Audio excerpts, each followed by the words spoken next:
morning.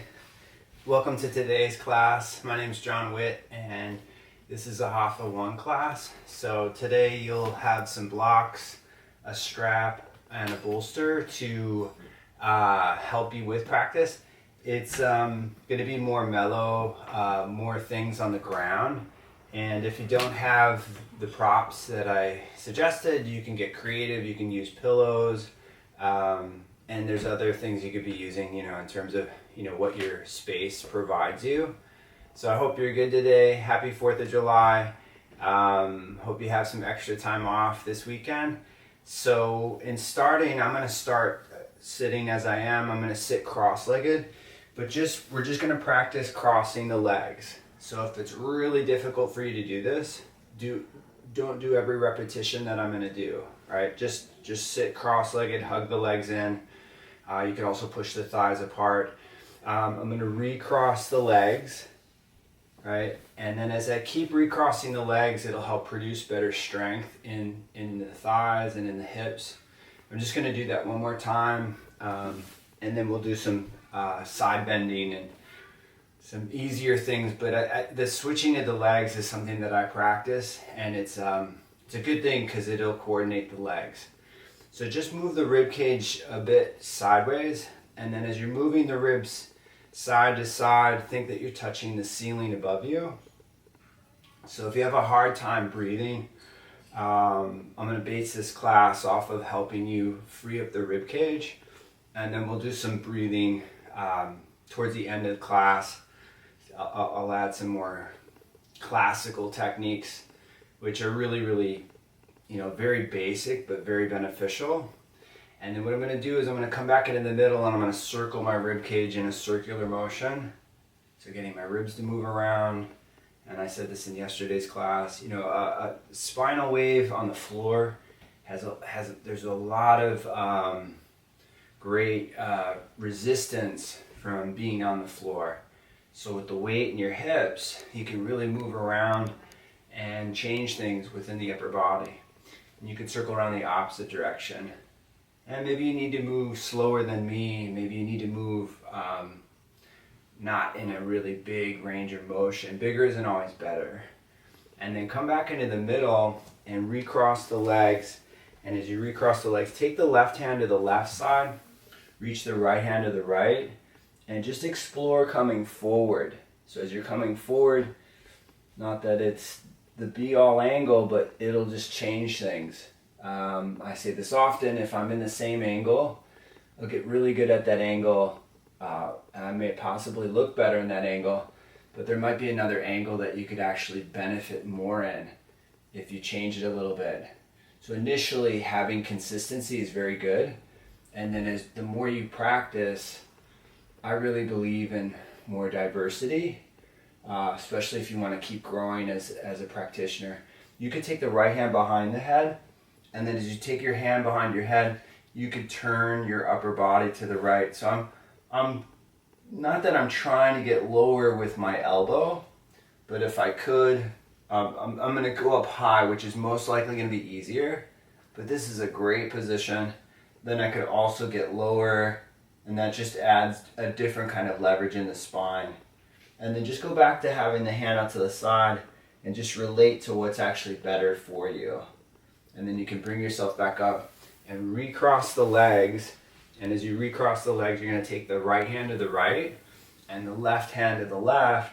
And then as you're moving the weight forward in space, you're going to, it's just going to change things. And the sides are so dramatically different for me and quite possibly for you. So you can kind of really understand like where you need to be on a given day. Really simple, but a day that you don't have a lot of energy, you don't have, the drive to be really practicing strong or training strong. I really believe in being on the floor and doing floor work. So take the left hand behind the head and then turn the upper body towards the left elbow. And as you're turning the chest, go high, right? Stay high. Or if it's available, you could get your elbow to a block, right? Or to the floor. And it's okay if the hip comes off the floor, right? It's good to have down, but it's not necessarily like critical. Then take the left arm up to the left and just let the head hang down again. So I'm moving my head back in space, but for you, maybe it's better to look down rather than, looking forward or looking up.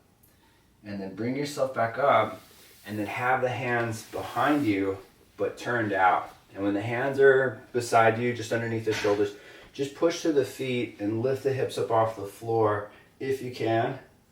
And then just widen out through the shoulders. Get some good space between the shoulders.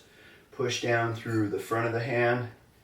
And then as you're pushing down through the front of the hand, then the weight's not going to sit on the outside of the wrist, which is really common in any hand position. So I'm just going to move the weight side to side. And then I could also come down. So just coming down, I'm going to bring my weight forward for a moment. And then I'm going to move it back. So I'm going to move it forward, adjusting the shoulders. Hurts the elbow, we're going too far forward. And then bring it back. And then just lift through the chest, broaden the shoulders, and say you're just going to stay here. It's good, right? But you could come up lifting the hips. And I'm really good in getting the glutes to be active.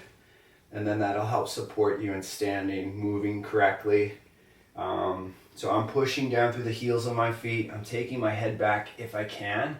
And then I'm going to try to get my face as even to the ceiling above me.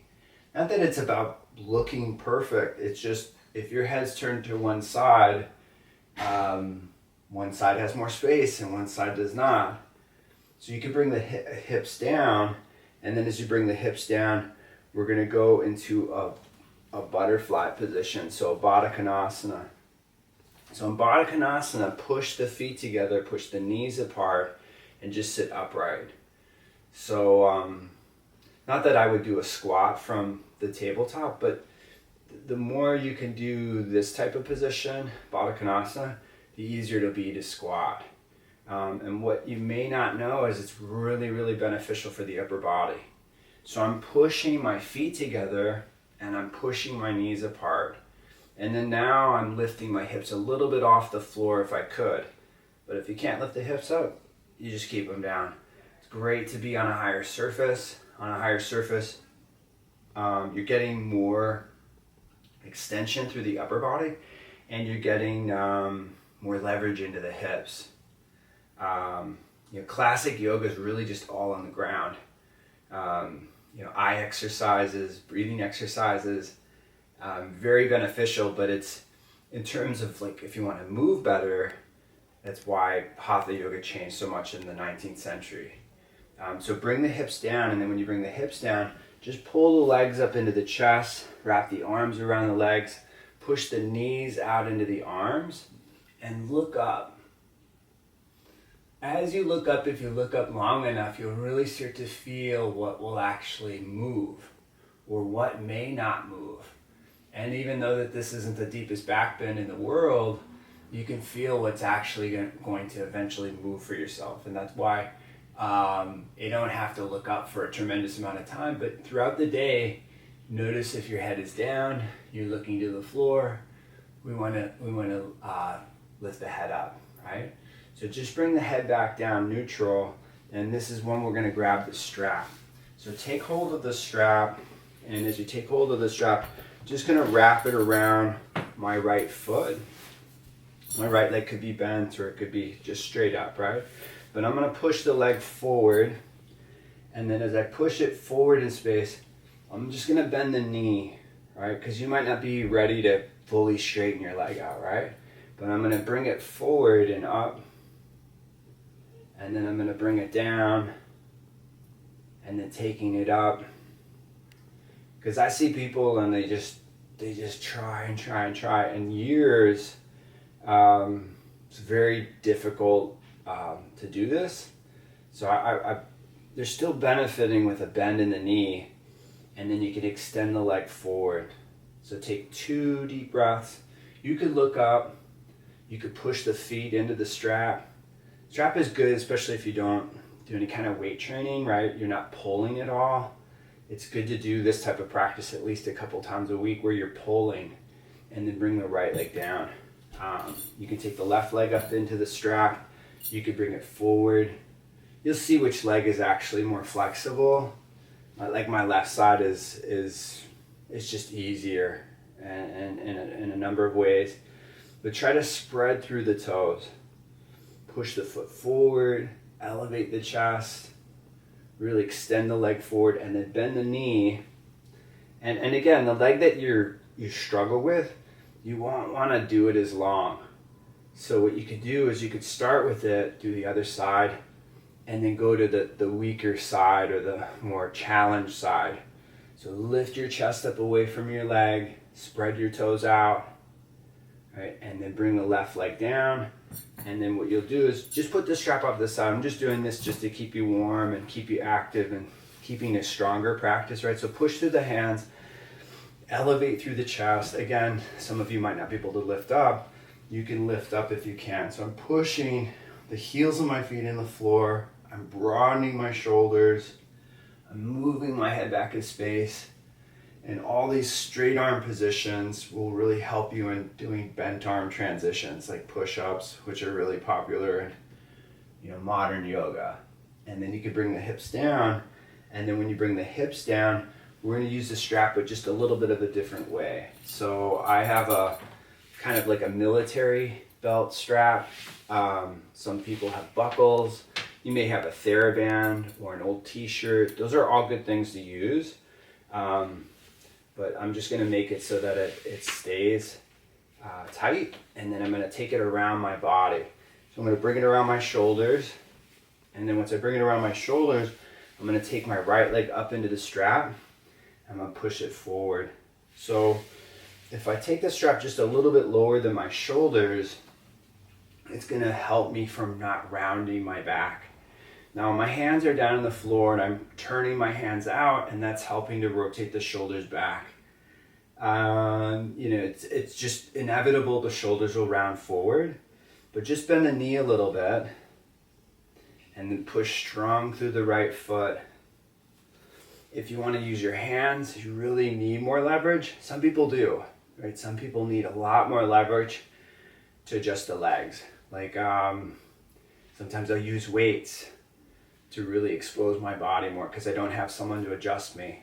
So I'll use weights to help me with my yoga. You can bring your right leg down. You can take your left leg up into your strap. And then when you take it up, you can bring it forward. You can bring it up. And then I'm driving forward. So if I had a really flat foot, I'd have the strap on the center of the foot. If I could not squat and I really needed more leverage, I want it on the top of the foot. And say the leg is bent, it might be flexibility, but it might be just, sometimes the strap is too long. And if you can't get the leg up into the strap like this, the strap is too short, You can adjust it as you need to. So I'm going to bend the knee, and then I'm going to bring it forward and up. And just switch over to the other side if you've never done this before, but I'm going to bring both of my legs up into the strap. So I'm going to push my feet forward. As I push them forward, I'm going to elevate the chest. Now if I want to, just kind of see if the feet are different. Could come from your hips, could come from your legs. It's not a bad thing, but you can measure it out. Now I'm looking just between my feet where my ankles meet, and then I'm going to bring my hands forward if I could, right? If I want to. I could hold the legs while I'm holding the strap. I'm lifting my chest up away from the strap, and especially when you're doing a class like this, you come out when you need to. You don't have to hold it as long as I am. So try to lift up for a couple more breaths, and then bring the hands down, take the legs out, and as you take the legs out, we're going to come into an all four position. I'm going to use blocks today for my down dog. So come forward onto your hands and your knees. As you come forward onto your hands and your knees, have the hands on the blocks on the lowest level. That's kind of the safest way of doing it. I'm going to push. If my hands are on the heels of the blocks, it stops them from slipping. So lift up into a down dog, push back through the thighs, get the legs to pull back in space, and then just think that the arms are lifting up and away from your feet. So as you lift the arms up and out, away from the legs, you'll just get more and more space up into the upper body, right? I'm going to come down onto my knees, and then when I come down onto my knees, what I'm going to do is stack my blocks. So I like this in adjusting people's shoulders. So my low block is skinny, right? And then my upper block is on the second position. And then I'm going to walk my knees back, and then I'm going to grab hold of the block, but don't overextend. Start small. Like I'm saying, like not a perfect 90-degree angle, and then walk the legs back if you can, but you don't want to overextend. Obviously don't want to fall out, but just notice how I'm just kind of hanging out here. Can be very good for your shoulders and your back, but also a good thing to do from time to time is keeping the ribs in and pulling in. So this pulling in is what you use in plank, it's what you use in up dog. And how much you use it in an up dog is really, depends on how much you need, or say other back bends. But I often see it's neglected. People don't really use it, and that's what you're trying to use to help expose the body so that it is healthier. So to come out of this, walk the knees forward a little bit, right? And then come down with the hands. Just take a couple breaths, and then bring the hands back down on the blocks. But now I'm going to go on the second level if I can. So if you find this unstable, go back to the low level. Don't be up on the second level if you find it's unstable. What I'm going to do is I'm going to come up into a plank pose. So I'm going to grip the floor or grip the blocks, and then I'm pulling in. And then as I pull in, right, some people have said, why does your plank look like that? I use a plank like this to help my handstands. I do a lot of handstands throughout the day. Most days I'll do anywhere from 5 to, sometimes an hour of handstands. So I'm pulling back. So I'm really using this to help my handstands. If I want to get stronger, I'd be on the tops of the feet, right? Which is different, not necessarily better, but it's more difficult to do. Then go back up into a down dog, pull back through the thighs, pull back through the hips, and then swing forward and through into an up dog. You could be on the tops of the feet, or you could be on the toes. And then pull back into a down dog. Pull all the way back up into a down dog. Take a couple deep breaths here.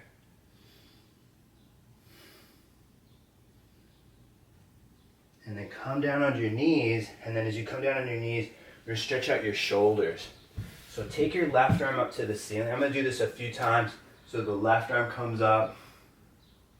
I'm going to bring the elbow down and take the arm up again. Bring the elbow down.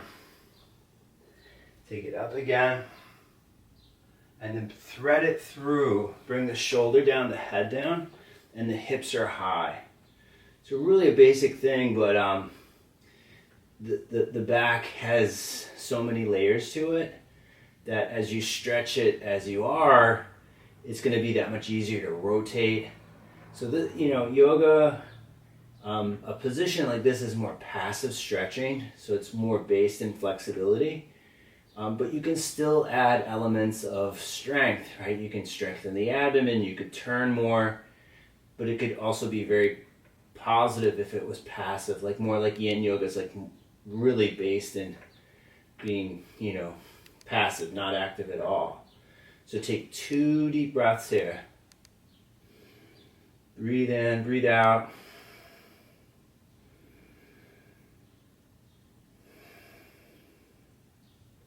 And then come back up to all fours, and then we're going to come up and do a plank again and into a down dog before we go back. We'll do some back bends in between. So lift the knees up off the floor, reach back to the heels of the feet. So again, if I want to be more, I'm just trying to adjust my hips. So I have an anterior tilt in my hips. So for me, it's really good for me to sit and walk and stand. See how my pelvis is more in a posterior tilt? That's better for me and my back. But if I was a person that already had a posterior tilt, maybe I'm not doing that so much. Go back up into a down dog. So pull back through the hips. Be active through the toes. So try to lift your toes more off the floor. Try to get more weight in the heels of your feet. And then you can swing forward and through into an up dog. And if you ever sent me a picture or a video of your practice, I would teach you specifically for what I thought would be best for you. Everybody needs a little bit of a different practice, right? Pull back up into a down dog. How I'm teaching it today is we're trying to get a little bit longer so that it's more chest related and lung related and rib cage related. So really long stance, like think of like Mr. Iyengar's yoga, is really, really long, and it's really based in that, more upper body and shoulders. And then come back down onto your hands and your knees, and then as you come down on your hands and your knees, take the right arm up to the ceiling so the right arm is high and the left hand is low. You have a difficult time with this, just bring the hand down again, but try to get to the elbow if you can. And then take the right arm up, and the right arm is high, and then bring the right elbow down, bring it up again, and then bring it through where elbow comes down and shoulder comes down. Now you might not be down with your head and your shoulder, which is okay, right? You don't have to be down, but if I couldn't get down, I'd take my knees out a little bit wider, and then when the hips are up like this, you get more and more into your back, which is, it's going to help. It's going to help in a number of ways in terms of exposing your back and your shoulders. So take a couple deep breaths here. Hips are high, head and shoulder are down. I can move my shoulder further to the left, and that just adds a different element. Could be better. Come back up to all fours, and as you come up to all fours, what we're going to do is turn the hands to face one another or to turn all the way in. So I'm going to rotate my upper body in a circular motion. So as you're moving around your hands, your wrists, your forearms, and then rotate or circle in the opposite direction. So move it around, right? And then come back into the middle. As you come back in the middle, turn the hands forward. You can move the blocks if you don't want to use them. Again, I'm not going to use them this round. I'm going to push into a plank, but the strengthening of the hands with the blocks is something that maybe you can relate now to the floor. So I'm pushing through my hands, I'm rounding through my shoulders, I'm lifting up into a plank, and then I'm pushing through the knuckles and the fingertips. So I'm getting into this, rounded position, which is, again, needed for handstands and crow and, but like if you're going for the aesthetic, then you're not in that. If you're not really rounding here, not to say that you're not getting stronger, but you're not getting as strong, right? Go back up and do a down dog. So that's a big reason why I'm doing it that way. So take a couple deep breaths here. Move yourself forward in space. Lower all the way down. As you come down, take the arms into a cactus position. So have the arms into a cactus. Lift the arms up and out. Make your hands into fist. Lift the arms away from the floor. Broaden the shoulders, broaden your back. Couple deep breaths here. And then take the arms down. So like in classic yoga, if I'm doing classic yoga, you're doing a pose for a pretty long time and then you're relaxing after. So it's something you might want to start with like 5 minutes. Just do a pose for like a minute or so, and then just relax for 2-3 minutes and just kind of watch what it does to you. It's way more subtle, but it's a very good way of practicing and understanding things. So I'm going to take the arms back up off the floor, and what I'm going to do is move the arms forward in space if I can. Now when you move the arms forward, if you are, try to keep your ribs away from the floor. Really pull them in. Then take the arms back to cactus and then bring them forward. Now if this hurts your back, because it could, don't bring the arms all the way forward. Keep the ribs in. Lift the arms. Take the arms back to cactus. Bring the arms forward. Pull the arms back. Bring the arms down. Come up into a Sphinx pose. So in Sphinx, just kind of pulling myself forward in space. Again, I stick my butt out, trying to get my tailbone down. I'm going to look high over my right shoulder. I'm going to look high over my left. Look over your right. And then look back over your left. And then look center. Now I'm going to put this block underneath my belly or my pelvis for my cobra. Now you don't have to do this, but it's good to get some contact in the front of your body so that it helps support your lower back. So some people, they just fold in back bending, and then eventually it does hurt, right? Or it does create injury. So when I come up, I'm going to slide this block just a little bit underneath my belly. I'm going to be here. Now you could just stay here. The block might be too hard, so that's why you might want to use your bolster. So bring your hands underneath your shoulders, broaden your back, and curl up using your back more than your hands. So try to use your back more. When you want more leverage and you want more weight, get your legs closer together or possibly together. So getting your legs together, not critical, but it's different. You'll see that there's more leverage. Then bring yourself over the block. Just rest for a breath or two, and then curl up. Use your hands, and low might be better. You just go back to a low position. I could just say, hey, go up. And that's kind of wishful thinking because you might not actually need that type of leverage. If you had stenosis, you're not doing really deep back bends.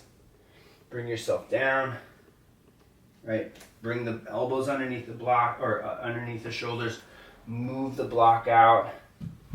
Right, just see how it feels. It should feel different just in this low position because we've been here before.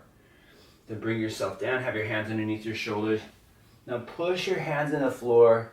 Tuck the toes. Get your legs involved. Integrate through your whole body. Get your body to be not stiff, but it is a straight line eventually as you lift up. And then as you go back up into a down dog. Not that that's better, but you want to be able to hold your weight better, integrate better, strengthen your body better. Swing forward and through into an up dog. Come forward, come through. And then exhale, pull back up into a down dog. And then come down onto your knees. And as you come down on your knees, sit on a block. I'm going to sit on the second level of a block. So when I sit here on the second level, it's good leverage for the upper body. It's not so much leverage for the lower body. It's a good place to start. I'm going to pull the skin back on my knees so that there's less pressure in the patella or the tibia, the tuberosity. Sometimes it's bigger and it could be a bit like a jagged tooth, and then that tissue runs over that, and that's really what hurts. It's not so much that you have bad, you might have a history of bad knees, but it's an uncomfortable sensation if it's, you don't have a lot of tissue there, you have a thin yoga mat, you have a hard floor. All these things factor into why it may hurt. So take the arms into a cactus position and just broaden the shoulders and just hold the static position. Right? It doesn't look like a lot, but as you do this more, you really start to see how one shoulder may struggle more in this position. So my left shoulder comes more forward than my right for a couple different reasons, but as I'm in this, I can literally feel the shoulder moving back into where it needs to be or where it would be more optimal. Not that it's bad and not that it hurts me in any way, but I know that I can make that better for myself, and maybe it's the same for you on the right or the left side. So just keep the ribs in and take the arms all the way up overhead and turn the palms in. So as you're moving your ribs in space back, right, you'll stretch out your back more. Like you could just kind of hang out here in your lower back, but you want to keep the front of your body strong. Just open and close the hands a few times. And then go back into fist and bring the arms back into a 90-degree angle. And then bring the arms down. Now you don't have to do this, but I'm going to try to make my block lower. So I'm going to go to a lower setting. And I've said this often, it's usually the front of the body that's really pretty tight for people. It's obviously hamstrings and hips, the posterior. It's really the front of the body that gets shortened with life.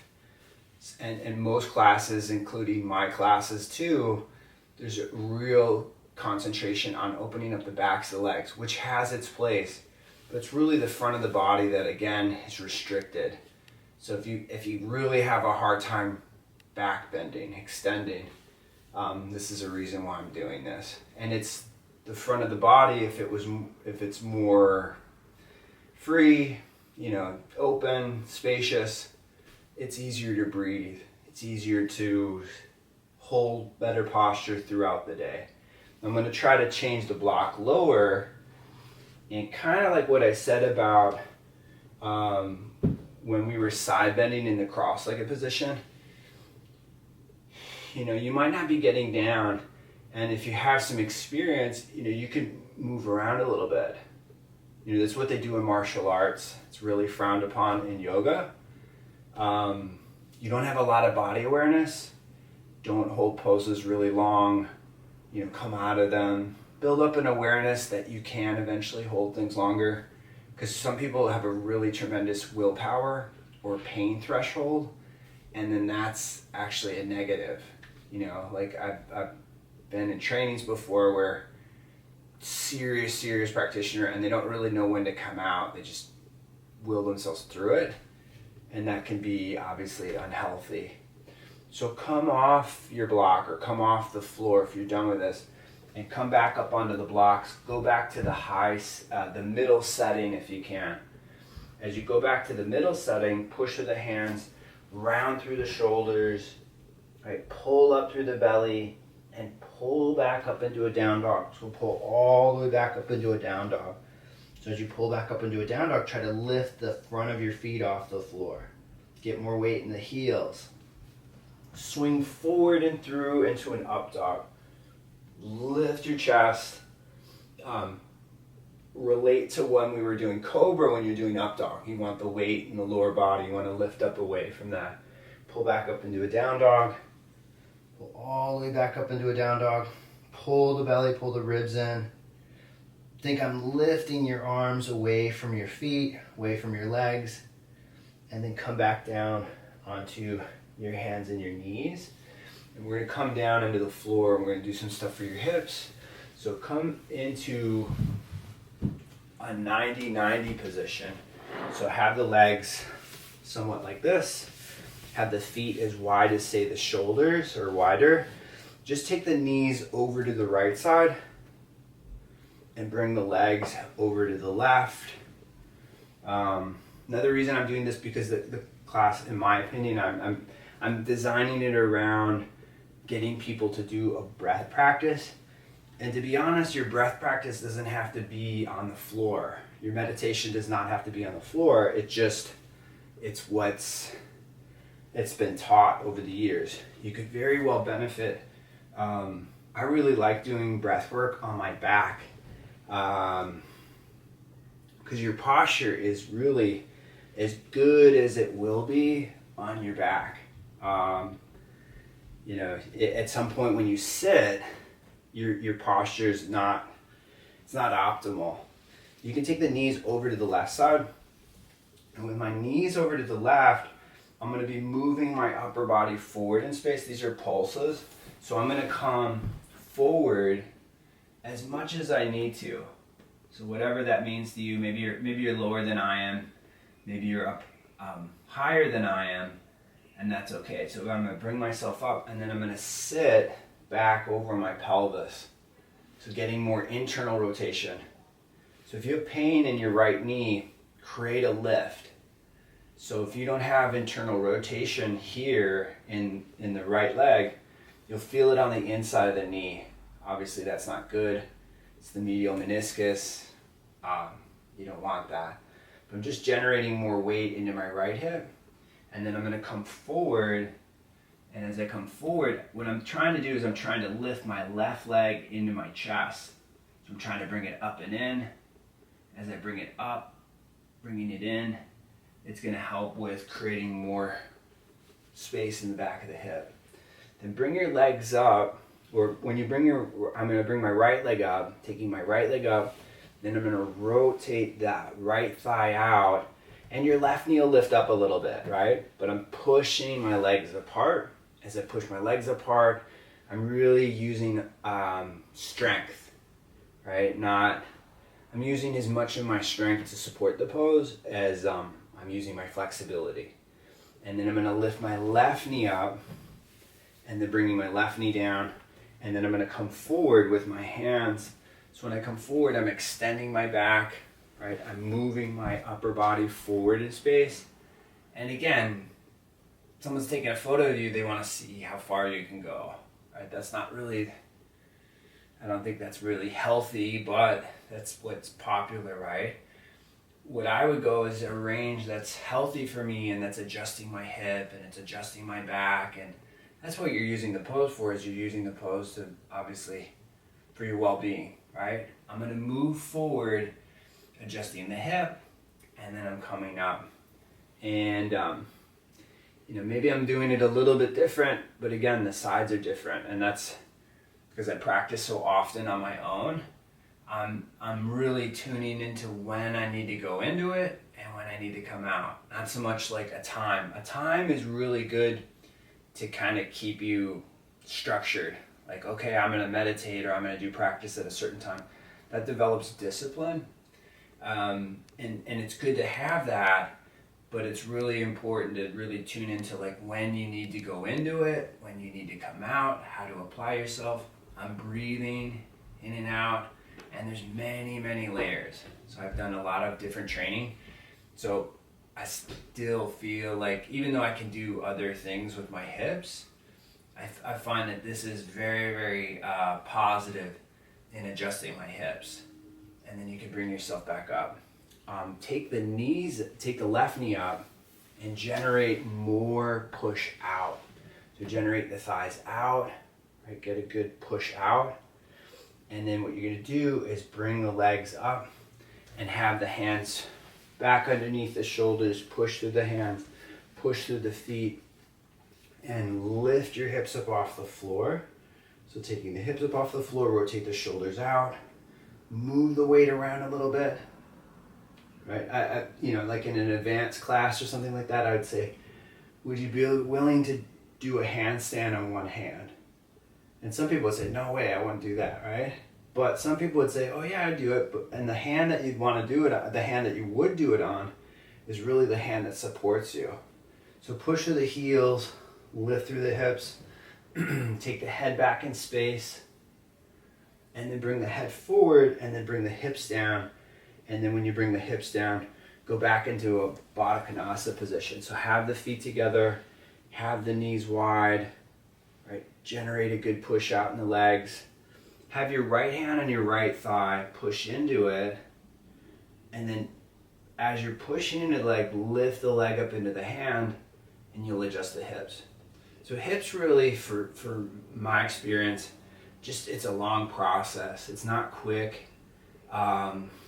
It's really beneficial to work on your hips. If you have really hypermobility, and that's a thing, you obviously want to strengthen the hips. But if you're a person that you can release the right side, bring the left hand on the left thigh. If you have a history of tightness and just lack of, really hard for you to move your legs in space, no matter what the activity is, this type of work is really, really beneficial. But it doesn't come quick, and that's and that's fine. If you're feeling better, I think that's a better measure to like, oh, my practice is improving, as opposed to, can I do more eclectic things with my body? because then you're kind of crossing the lines into contortion. Not that I have anything against that. If that's something that people want to do, they can do that, but it's not necessarily needed. Right? Lift the hips a little bit off the floor, push the knees apart. I'm doing this not to make my poses necessarily better, just the better function of my hips, the better of my spine. I'm geared more towards longevity. So bring the hips down, take the legs up, and we're gonna go back into a down dog. So come back onto your hands and your knees, push through the hands, round through the shoulders, lift up into a plank. Really push through the front of the hands, the knuckles, make yourself nice and strong. Again, the rounding that I'm doing requires more strength. And if you want to get stronger, you can do it as I am. If you want to do it as you may have been taught in other practices, then you look more like this. Not that this is bad, right? Go back up into a down dog. Pull way back through the thighs. Push down through the front of the hands. Swing forward and through into an up dog. And then exhale back up into a down dog. Pull all the way back up into a down dog. And then come down onto the knees. And then when you come down on the knees, sit back on the feet if you can. So earlier we sat back on blocks. You could certainly do that.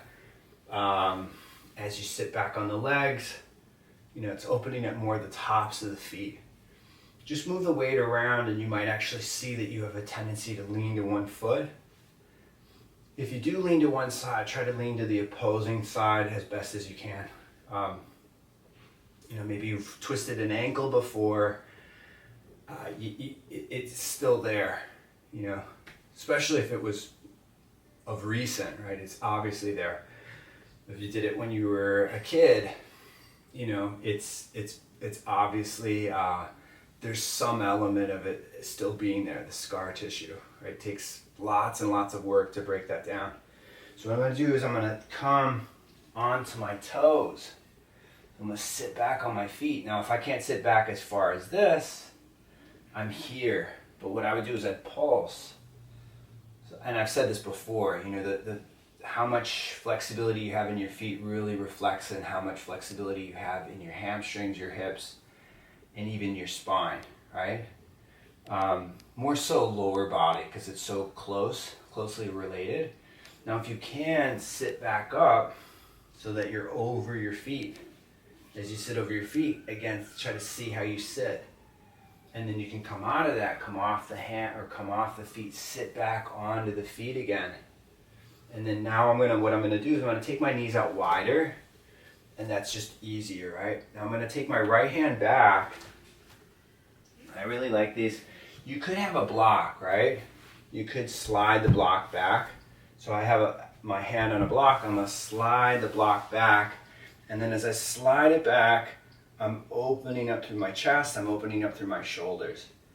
So if you ever take a photo of yourself, you could see it at different angles, right? So it's like, okay, well, imagine we were doing this in a lunge and you're reaching back for your foot.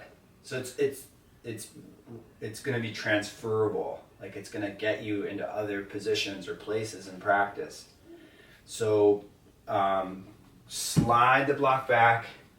Don't overextend yourself. I kind of just did. I have the strength to come out of it. Be careful with that.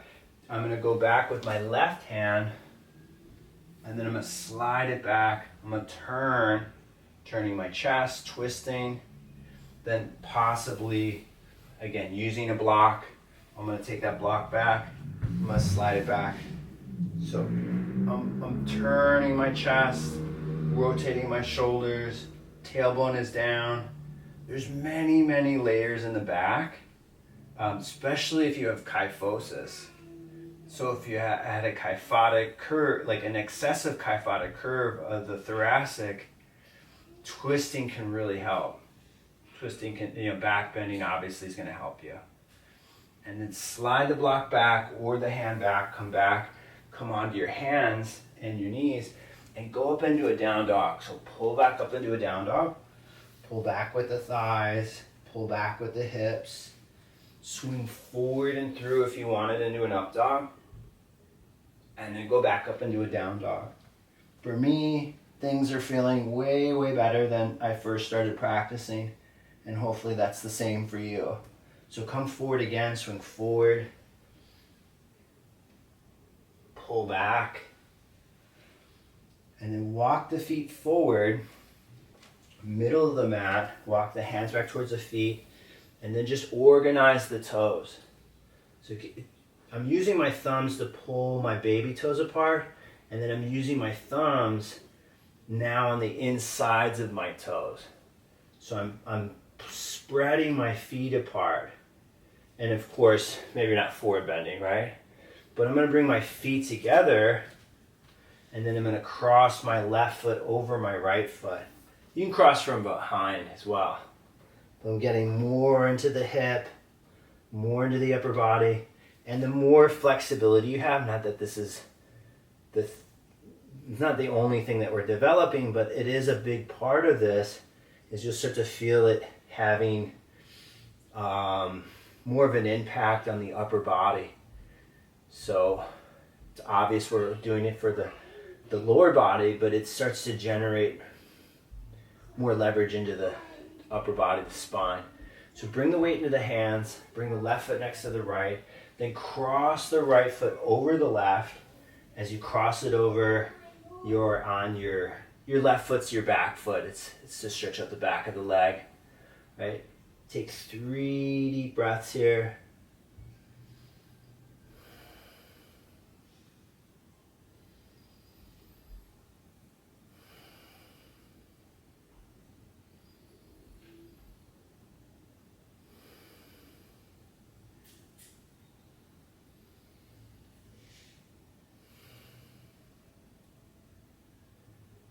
And then bring the right foot next to the left.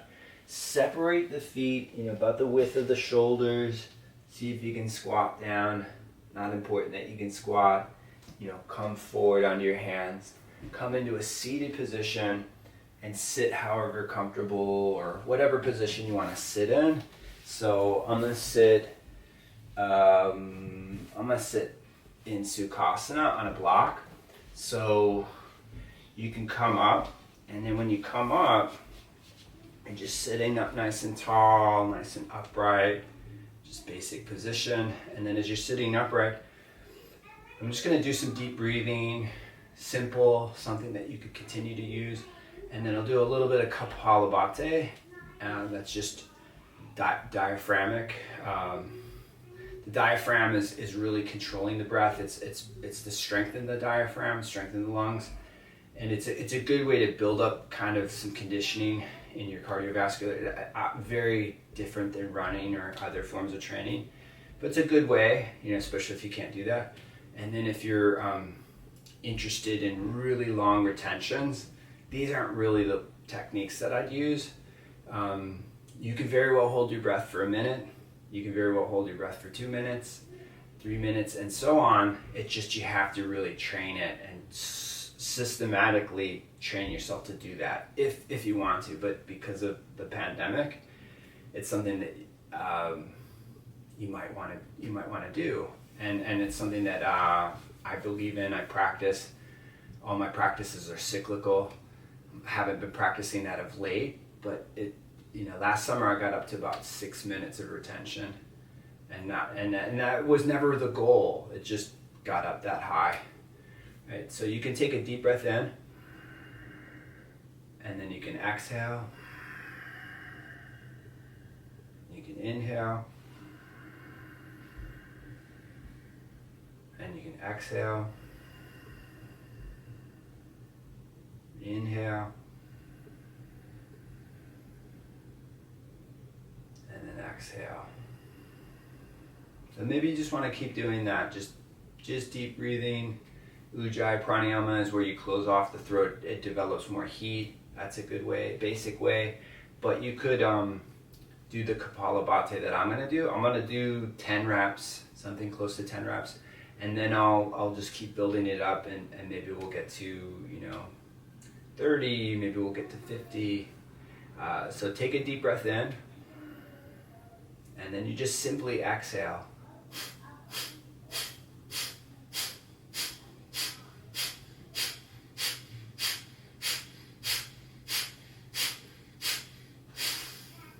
Take a deep breath in. Hold the breath if you can.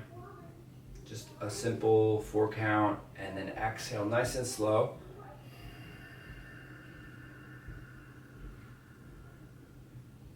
And then just a regular breath, normal breath.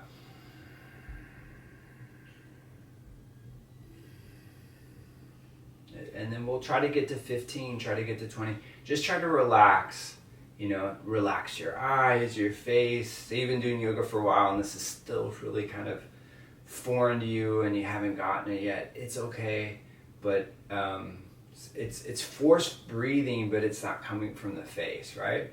So you want to close the eyes so that you're protecting your eyes, right? So if you're really plugged up and you had your eyes open, right, it could hurt your eyes. So it's just more relaxing for me to have the eyes closed. If you really had to keep the eyes open, just keep them dimly shut, very, subtle. Take a deep breath in and then exhale it out. And then we're just gonna start.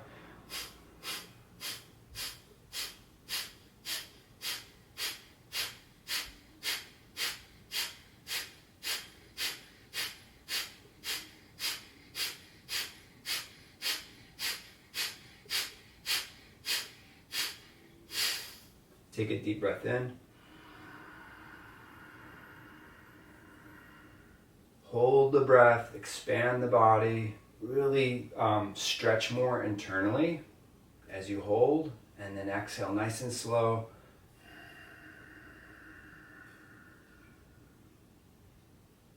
Take another deep breath in.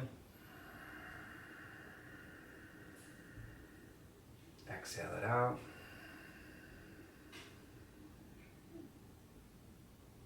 And we're going to do another round, about 30 if we can. So again, just relax. It's just an exhale. The inhale happens automatically. You don't even have to try. Bhastrika breathing is where you breathe in and you exhale out. You inhale, you exhale, you inhale. That's more fire breathing. It's very similar but different. And Kapalabhati is what we're using. So you're going to take a breath in, just relax. And then exhale, and then inhale, and we'll begin.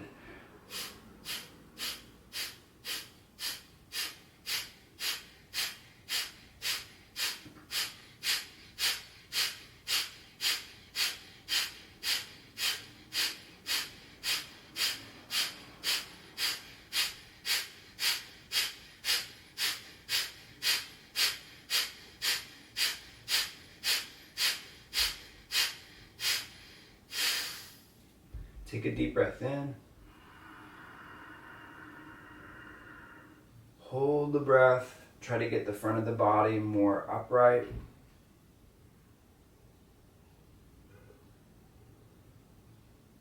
And then you can exhale it out. Stay up on the block or change the position of the legs. I'm changing my legs. When I'm higher, it's actually more progressive in side bending. So I'm going to take the left hand to the left. I'm going to reach the right hand to the right. This is one of the first things that we did today. So maybe it feels a little different. Maybe it's better. If it's still really difficult for you, it will get easier. It's just a matter of time and practice. So when the right arm is out to the right, the arm is kind of hanging out. You can release the head and the shoulders. I'm going to take my right hand behind my head and then I'm going to turn. And like I said earlier, side bending is prevalent in any kind of yoga setting for the most part. And it's really going to help with the way that you're breathing. So turn the upper body to the right. Take one more breath here. Take the right arm out to the right side. You can bring the head down and you can relax and coming up. Take the right hand to the right side. Reach the left hand to the left. Play around with either leaning forward or leaning back. I have a little bit of scoliosis, so I feel it differently. Like I feel it more when I go to my right, more on my hip. And then when I go to my left, like we just were, right, I feel it more on my side in the spine. So and most people have a little bit of scoliosis. You can take the left hand behind the head. You can move the chin up or to the elbow, And then as you're moving the head to the left, I'm getting stronger internally to support a greater stretch in the side of my body, right? And then I'm going to take the left arm out to the left, and then I'm going to bring myself back up. And then when I come up, I can sit longer if I want to. Some people being on their back, not necessarily the best thing for them. I'm going to use my bolster for a back bend. There's a number of ways you can do this, but I'm going to use the bolster on the most narrow position. So I'm going to try it this way. For me personally, if I go into it and it's not what I want, I'll change the position. And I highly recommend that. You know, say you're in a class and it's just not working for you. There's so many different ways you could do this. So I'm going to go back. The bolster's all the way up into the sacrum, and then my lower back is being supported. Some of you may need a block for your head initially, or could be a pillow, right? It doesn't have to be a block. But when I go back, I'm just, this is a way of getting you to get more anchored through the lower body. And then it's also like, you know, what I said about the hip is that I'm trying to get my hips to be more even. So just when you're on your back or you're doing Shavasana, I just kind of feel if the weight's to one side more than the other. For me, I need more exposure on my left side. So initially what I'll do is I'll have my left leg straight. And then with my left leg straight, it's just kind of pulling. Like it's subtle, but it almost feels like someone's pulling on my left foot so that my whole left side has more space to it. You have a history of herniation. This might be too high, but it might be something you ultimately need this. So it could be it could be a blanket. I'm getting some pressure here from my son. I love it. It feels great. And then as I'm in this, you know, you could continue with your breath practice. What I said about breathing is that you may actually do better in breath work on your back rather than in a seated position. Like when I'm doing the long retentions, I'm doing them on my back. I'm not doing them in a seated position. And if you ever do long retentions, right, don't, you know, you got to take a breath in, you take a breath in, you don't do that.